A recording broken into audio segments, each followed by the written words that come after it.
Assalamualaikum warahmatullahi wabarakatuh. Perkenalkan, nama saya Nana Putra. NIM 222 13. Saya akan membawa sampaikan materi mitigasi dan bantuan hukum dengan tema naskah dan normatika. Definisi nota kesepahaman adalah merupakan naskah dinas yang berisi kesepakatan satu hal di antara para pihak yang akan ditindaklanjuti. Sama.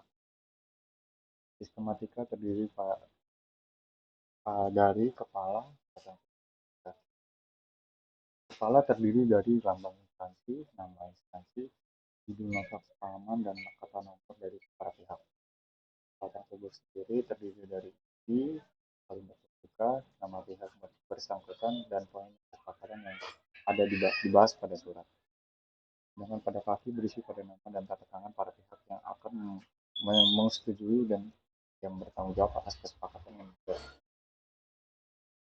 Bisa kita lihat contoh format perjanjian kerjasama. Ini termasuk dalam kerjasama dalam negeri, lengkap dengan struktur yang jelas.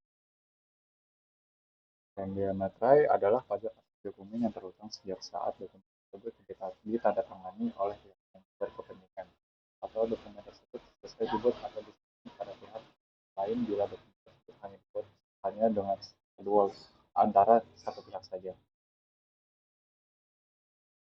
Jadi khusus dari materai, hukum telematika yang pada dasarnya merupakan konsep teknologi telekomunikasi dan informasi ini semakin berkembang. Urgensinya sebagai payung hukum yang relevan untuk menjawab tantangan tersebut. Kebebasan informasi sebelum Orde Lama terdiri dari semua layanan informasi dikuasai oleh negara. Kebebasan informasi tertutup. Sedangkan masa Orde Baru sebelum 1989 kebebasan informasi tertutup dan undang-undang pada tahun Undang-Undang Nomor 3 Tahun 1989 dimunculkan dengan isi pihak swasta mulai masuknya industri telekomunikasi di bawah pengawasan Kominfo. Perubahan sesudah reformasi 1998, informasi mulai bebas, kebebasan yang teratur diatur dalam hukum, pengawasan undang-undang dan pemerintah.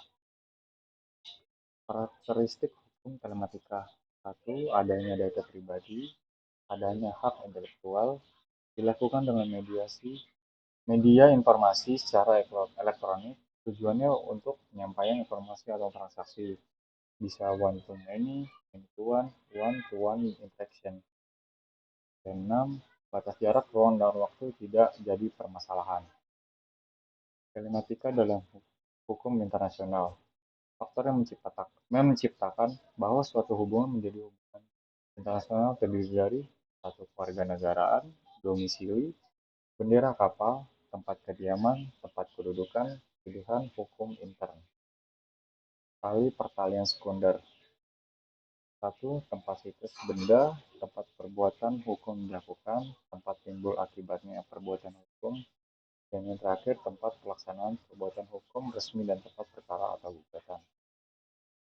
Rangka hukum telematika yang terdiri dari konten atau berisi suatu data informasi yang disampaikan, computing, sistem pengolahan informasi yang digunakan untuk menyampaikan informasi, communication, suatu cara penyampaian informasi yang baik dan benar, dan terakhir community, pelaku dalam adanya interaksi penyampaian informasi. Mungkin itu saja yang bisa saya sampaikan. Mohon maaf jika ada kesalahan atau kekurangan. Saya akhiri. Wassalamualaikum warahmatullahi wabarakatuh.